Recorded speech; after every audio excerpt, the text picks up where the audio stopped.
It has been 100 days since Minister Stephen Donnelly took office. In this time, he has stopped €20 million in cuts to disability services, brought in legislation to extend GP care to all primary school children, increased access to medical cards for over 70s, launched the COVID app, which is now being used by 1.3 million people,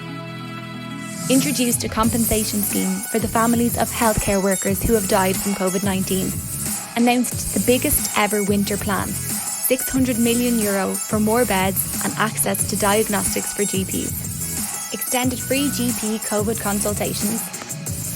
launched the biggest ever flu vaccine programme, allocated €7.8 million to help speed up assessment of needs for children, and €10 million to support the resumption of day services and home support for the disability sector.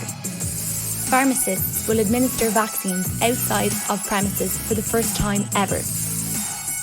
Announced a major plan to double the workforce in public health and create consultant posts for public health doctors.